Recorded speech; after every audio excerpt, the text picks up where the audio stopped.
Sekejap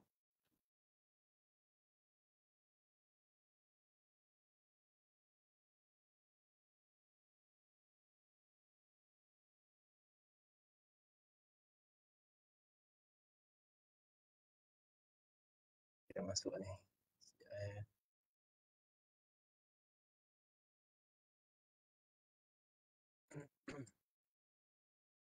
Okey, Assalamualaikum warahmatullahi taala wabarakatuh dan selamat pagi kepada semua yang menonton MB Live pada pagi ini.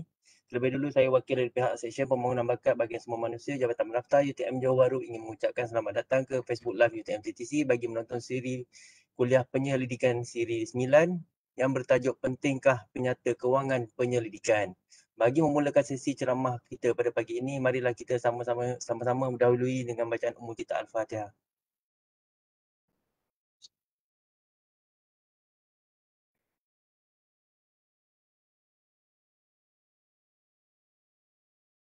Amin, amin ya rabbal alamin.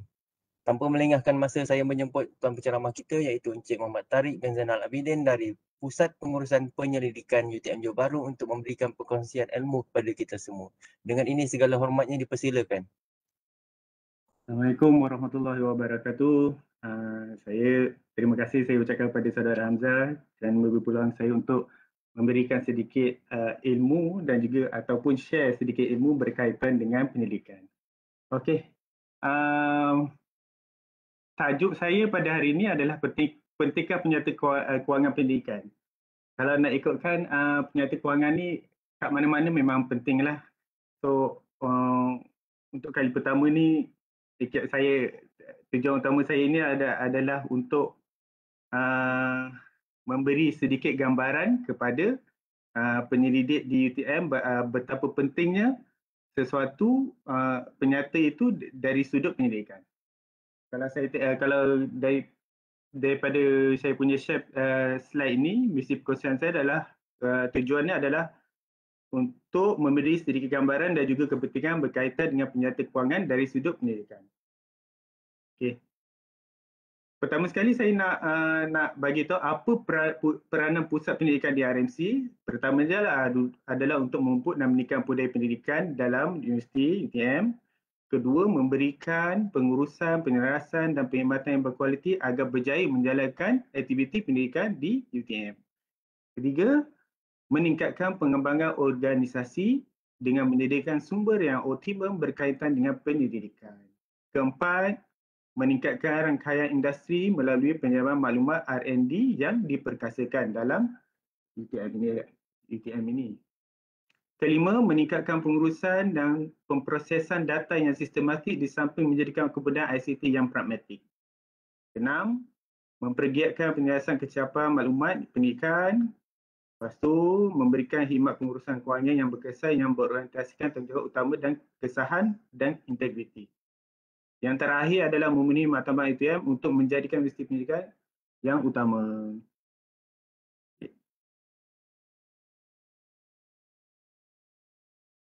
Okay, apa itu penyata kewangan? Kalau dari segi perniagaan ataupun dari segi lain, penyata kewangan ada atau laporan kewangan ialah rekod formal bagi kegiatan kewangan sesebuah perniagaan, orang perseorangan ataupun entiti yang lain.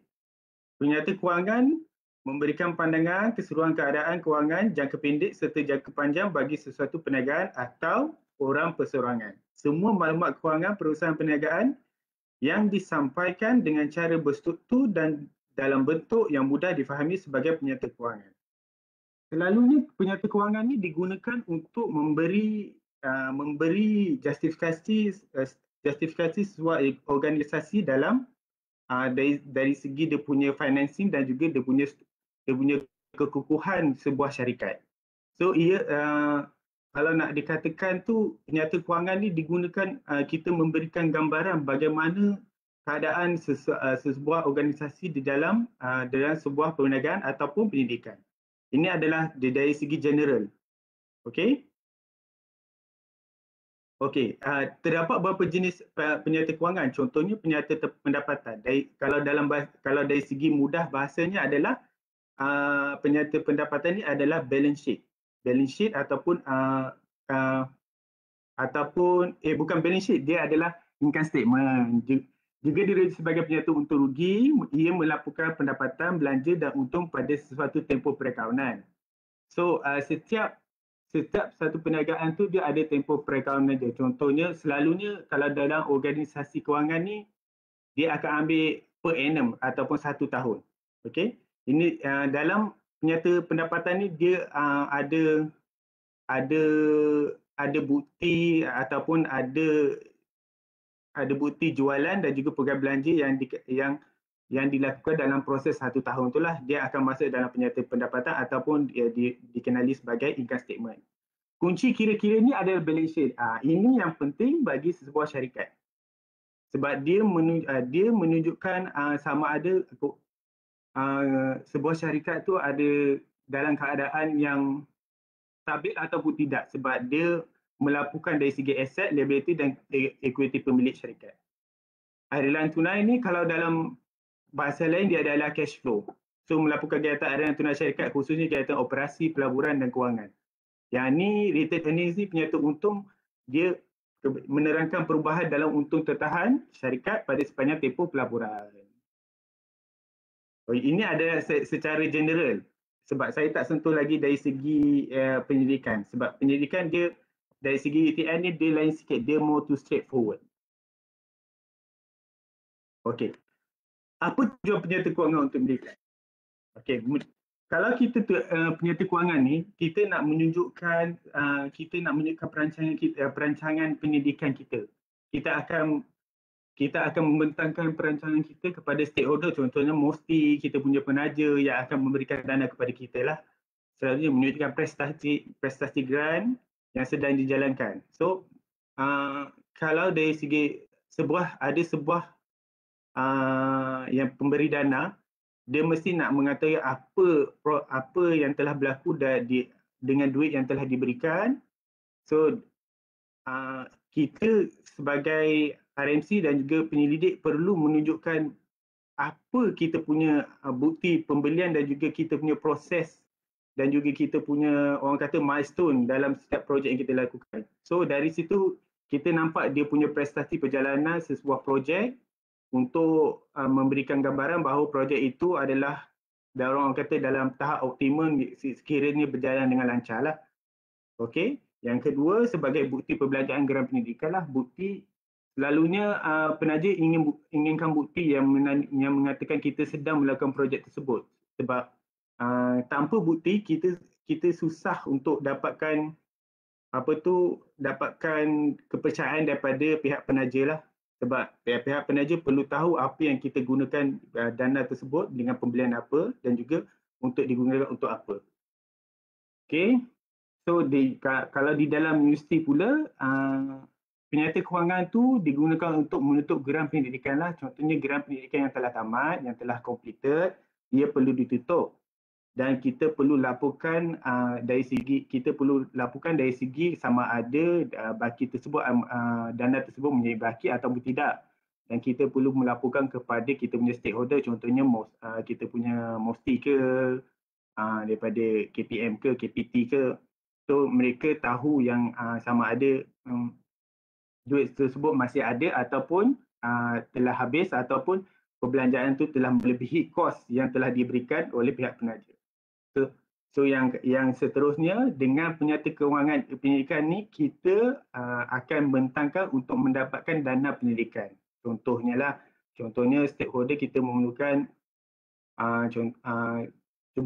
sebuah penyelidikan tu memerlukan masa 2 tahun, tetapi dari segi pemberian dana tu stakeholder selalunya akan memberikan dalam masa setahun dahulu untuk melihat proses dia punya milestone je, and then bila milestone tu dah capai barulah dia akan masukkan yang dana tahun yang seterusnya. So jika dana tersebut jika penyelidikan tersebut dia macam mana saya nak kata, dia ada kelewatan milestone dia tak capai, berkemungkinan dana tersebut akan maybe daripada stakeholder dia akan tahan dulu supaya milestone itu capai, baru dia akan masuk tahun seterusnya untuk dana seterusnya.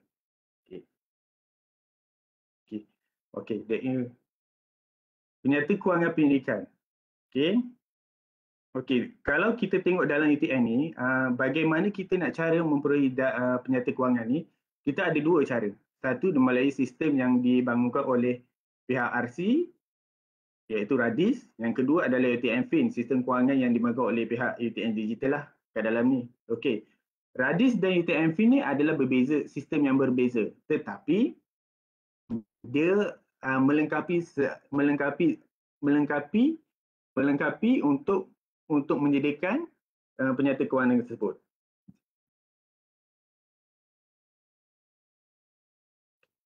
Okey, kalau kita tengok dalam RADIS, penyatanya ada 3 jenis. Satu, penyata by V-Series. Kedua, penyata by tahun. Ketiga, penyata by date lah. By date ni means dia penyata tu akan dijanda sehingga waktu yang terkini lah. Kita boleh pilih tarikh yang kita nak. Sama ada kita nak masa 6 bulan ataupun kita nak masa setahun. Ataupun kita nak masa daripada pertengahan tahun sampai ke akhir projek. Itu yang kita masukkan dengan penyata by date. Penyata ni boleh dapat dari dalam sistem RADIS. Kalau kita tengok dalam sistem RADIS ni, okey, untuk penyata by V-Series ni selalunya digunakan di dalam UTM lah. Kita gunakan untuk satu untuk penutupan grant dan juga digunakan untuk menyimak perbelanjaan mengikut SODO lah. V-Series ni adalah SODO. SODO ni kalau kita ikutkan SODO ni ada V-Series dan B-Series. V-Series ni dia punya kepala kepada untuk B-Series ni. So kalau kita tengok penyata by series ni, penyata ni digunakan dalam UTM sahaja. Perbelanjaan dan terimaan dana dihasilkan mengikut SODO yang telah didaftarkan. Ia dihasilkan mengikut tahun, dihasilkan mengikut tahun juga dan juga mengikut jenis-jenis perbelanjaan.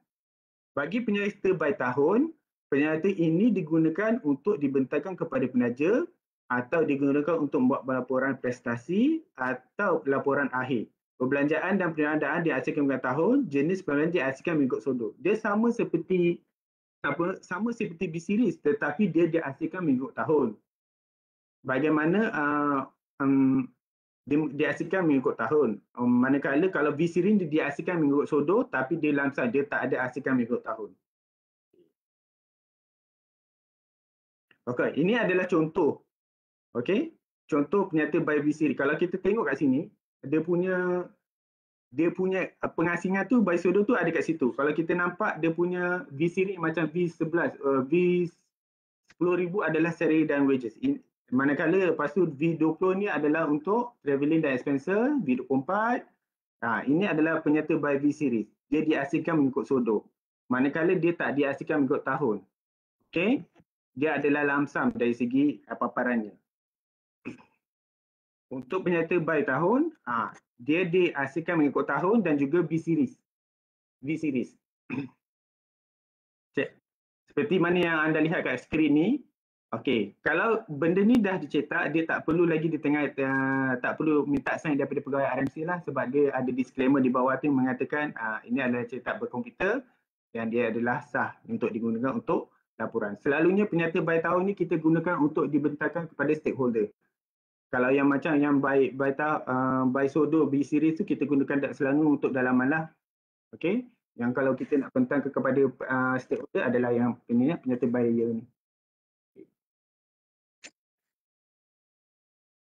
Okey, macam mana kita nak dapatkan login daripada sistem penyata tu? Satu, kita kena melalui RADIS lah.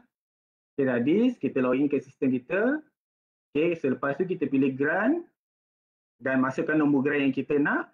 Lepas tu kita pilih financial information. Yang langkah terakhir tu adalah pilih jenis penyata. Dari situ kita akan nampak lah, dari masa pilih penyata tu kena pilih yang buyer lah. Buyer. Dia akan nampak kepada kita punya, dia akan nampak keseluruhan tu. Nanti dia akan attachment tu akan di-download, kita akan ambil daripada situ. Okey, apa perbezaan RADIS dan UTM Fin?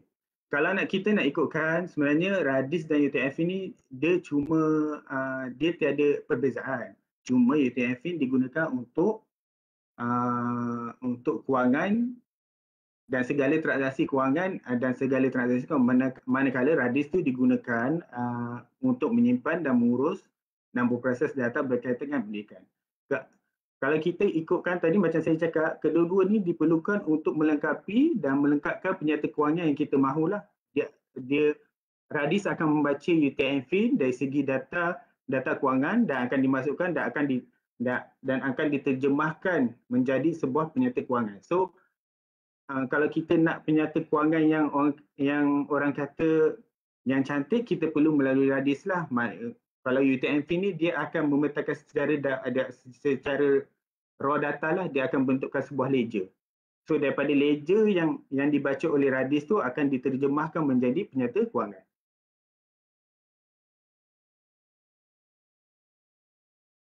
So saya punya slide itu sikit sahaja sebenarnya. Itu je lah untuk saya punya sharing pada hari ini. Ada apa-apa soalan? Encik Hamzah?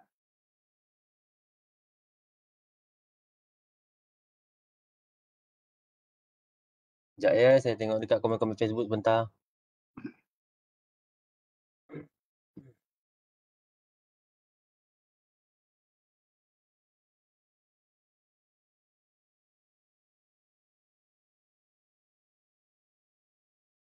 Oh, tak ada soalan lah Encik Tarik.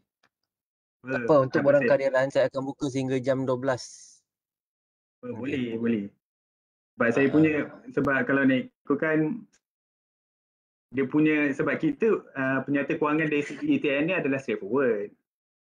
So kalau nak, contohnya macam penyata by B series ni lah, saya boleh terangkan sedikit. Sebab kalau kita nak tengok pada dia punya jenis tu, ini ada dua jenis je lah. Satu by B series, satu by tahun je lah. Tapi yang selalu digunakan untuk kita bentang kepada stakeholder adalah penyata by tahun. Sebab by tahun ni dia ada pecahan. Kalau kita tengok dia punya ni, dia ada pecahan dia. Contohnya tahun pertama dia dapat berapa duit, tahun kedua dia dapat berapa. Dan dari segi perbelanjaan dia diasingkan mengikut saldo yang telah ditetapkan oleh yang telah didaftarkan lah. Manakala perbelanjaan dia mengikut tahun. So ini detail je lah, kita akan nampak baki dia contoh. Encik Tarik, terdapat satu soalan daripada Puan Syuranan. Soalan dia berbunyi, bagi laporan akhir geran penyelidikan, hanya penyata kewangan by year sahaja yang perlu hantar. Betul. Tetapi penyata kewangan tu perlu dilampirkan dengan progress report. So kalau hantar sahaja, kalau hantar penyata kewangannya progress report macam contoh laporan penyidikan tu tak ada, nanti dia tak boleh nak tutup juga geran tu. Untuk kalau dari segi laporan akhir, penyata ni perlu dilampirkan sekali. Okay, daripada Cik Muhammad Firdaus. Maksudnya untuk penyelidikan kita hanya perlu daripada radis saja, tak perlu UTM-FIN, betul ke? Kalau sepatutnya tak perlu daripada UTM-FIN sebab apa yang dipaparkan dalam radis ni adalah terjemahan daripada extraction data daripada UTM-FIN. Tetapi kalau ada masalah dari segi daripada pembacaan data tu, baru kena refer kepada pegawai UTM di RMC. Alright, saya tak nampak lagi ada soalan ni, Cik Tarik. Cik Tarik ada apa-apa lagi? Tak apa, saya tunggu dulu untuk dari segi Q&A ni. Kalau ada boleh. soalan. Boleh. Ada yang bertanya Google Form ni, nanti saya akan buka pada jam 11.30 dan akan tutup pada 12.30 hari. Baik.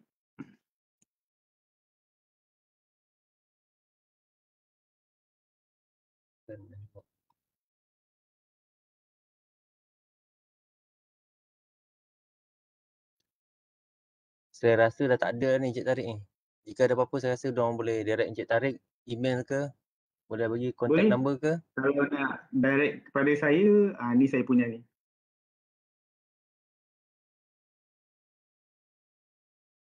Okey.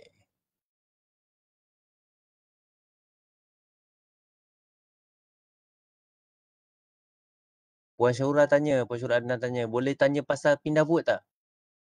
Boleh, boleh. Boleh. Puan Syura. Puan Syura Adnan.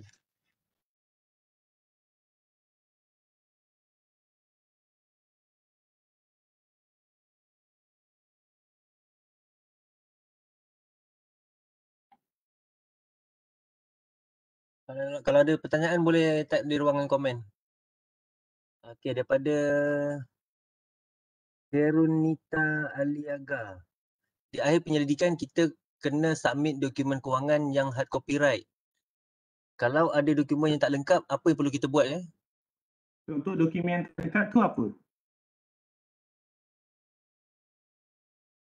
Dokumen kewangan yang copyright. Yang copyright. Copyright selalunya dokumen untuk diberikan kepada ni apa tu? Bukan pendidikan punya. Itu untuk ni kan daftar patent copyright. Tak apa, nanti kita tunggu dia punya kat ruang komen. Lepas tu ni daripada Syura Adnan ni. Berbalik pada soalan dia yang tadi tu, dia kata vote travelling tidak dipakai. So apa cara nak mohon tukar ke vote lain itu?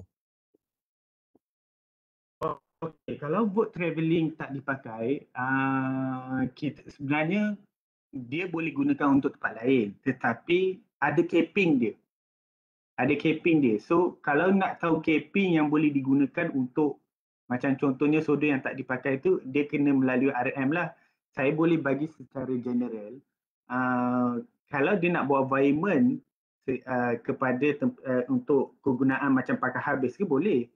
Tetapi kena dapat kelulusan daripada daripada research manager dia, RM dia. Sebab research manager akan majukan contohnya kalau katakanlah dia ambil grant FRGS. FRGS ni environment sekali setahun. So katakanlah environment tersebut dia terpaksa buat kali kedua environment, dia kena melalui kelulusan daripada pihak KPT. Baru dia boleh dapat buat environment tu. Selepas dapat kelulusan. Kalau grant dalaman ni dia kena dapat kelulusan daripada pihak RMC lah untuk dia pindahkan duit yang tidak dipakai ke tempat yang nak dipakai. Itu adalah caranya. Kena melalui research manager. Siapa dia tanya ni? Alamak, dah hilang pula. Sekejap Apa yang buat tadi tu? Okey, daripada Raisin Koko. Macam mana kalau di UTM tak sama dengan Radis? Okey. Ini kalau bahagian teknikal ni, kalau UTM Fin tak sama dengan Radis, kita akan keluarkan satu penyata manual secara melalui sistem UTM Fin lah. Saya akan keluarkan data ledger dan saya akan olahkannya menjadikan sebuah penyata sama seperti penyata by tahun dalam Radis. So kita akan menggunakan manual lah dan yang ketidaksamaan tu saya akan cuba majukan kepada pihak teknikal kenapa dan kita akan cuba dapatkanlah finding dia dan kita akan betulkan supaya apa yang dipaparkan dalam Radis adalah sama dalam UTM-Fin. Okey, daripada Puan Melinda Muharram, Encik Tarik, katalah kita beli laptop. Setelah geran tamat, berapa tahun selepas itu baru kita boleh lupus laptop itu? Apa prosedur dia? Apa prosedurnya? Apa prosedurnya? Prosedurnya kalau geran tu dah tamat, dia kena hantar laporan lah. Pertama dia kena hantar laporan yang mengatakan geran tu dah tamat dan dia kena tutup geran tersebut. And then selepas geran tu dah tutup, and then dia perlu pergi berjumpa dengan sahabat saya, Puan Wahida, untuk daftar tukar hak milik, penukaran hak milik ataupun lupus lupus tukar. Lupus tukar lebih kurang macam itulah. Untuk dia melupuskan laptop tersebut daripada grant dan ditukar hak milik kepada dia. Dan pertukaran hak milik tu akan mengambil proses yang beberapa hari dah. Dan ada borang yang perlu diisi dan ada juga semakan daripada pegawai aset untuk melihat aset tersebut. Okey, ada pada Puan Kerunita Aliaga ni. Okey, ada projek saya yang amount projeknya tidak sama dengan amount asal. Kenapa ya? Lepas tu buat masa sekarang saya assume ada typo atau miscalculation. Apa perlu saya buat? Dia ketidaksamaan tu dari segi apa? Dari segi data terima, dana penerimaan ataupun dari segi perbelanjaan. Kalau daripada dana penerimaan tu nanti email kepada saya dan kita tengok dari segi UTM Fin dan juga Radis mana di mana kesilapannya. Kita akan find dia punya mistake tu. So kita akan betulkan. So katakanlah kalau dia punya ada kesilapan dari segi penerimaan, so nanti kita akan betulkanlah. Contohnya kalau terlebih kita akan tarik balik data kita akan betulkan dan kita akan samakan dengan sepatutnya lah data tu. Pada Cik Airul Kop ni. Secara nizam tak silap saya ni. Lupus laptop biasanya dalam 5 tahun. Adakah satu grant maksimum lebih 5 tahun? Grant tu ada juga grant 6 bulan.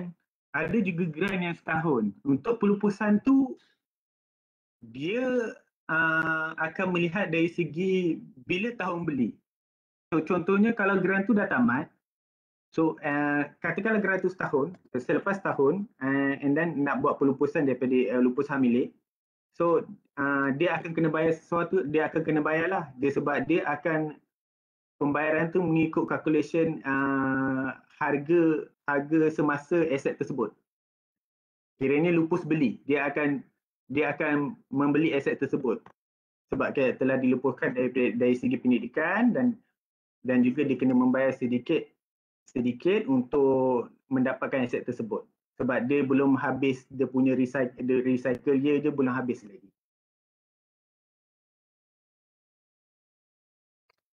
Okey, sekejap Encik Garun ni cakap apa tadi Dia kata kalau dokumen kewangan nak tutup projek tu tak lengkap, apa perlu buat? Contoh DO atau invoice atau resit-resit terhilang ke? Okey. Kalau resit hilang ni kena identify dulu resit apa yang hilang and then dia kena berjumpa dengan pegawai kewangan RMC dan dia memerlukan isi borang dan juga dia mendapatkan Pesuruhjaya Sumpah Pesuruhjaya Sumpah untuk mengesahkan yang dia telah melakukan belanjaan tersebut and then dia perlu berikan surat tersebut kepada pihak pegawai kewangan lah untuk dilampirkan dalam dia punya file.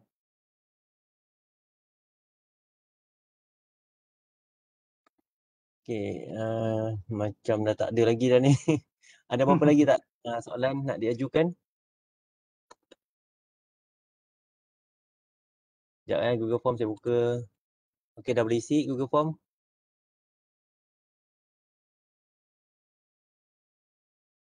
Sekejap Form. Google Form.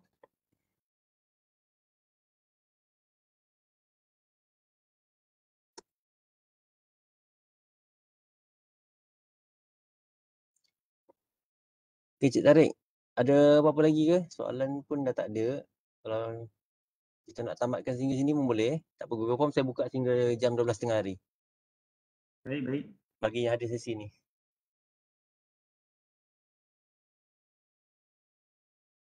Habis Cik Tarik?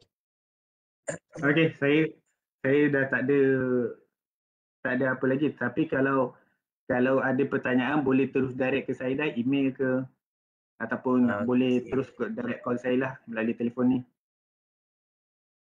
Okey, syukur alhamdulillah di atas perkongsian yang bermanfaat itu sebentar tadi. Semoga ilmu baru yang kita perolehi pada hari ini dapat diaplikasikan secara baik dalam melaksanakan tugas dan tanggungjawab yang diberikan kepada kita. Dengan ini berakhirlah sesi perkongsian kita. Saya selaku dari wakil dari pihak penganjur ingin merakamkan setinggi-tinggi penghargaan dan jutaan terima kasih kepada penceramah kerana sudi meluangkan masa dan tidak lupa juga kepada hadirin sekalian kerana sudi mengikuti program ini sehingga tamat. Sekian saja saya sudahi dengan wabillahi taufiq wal hidayah. Wassalamualaikum warahmatullahi taala wabarakatuh. Sekian, terima kasih. Terima kasih.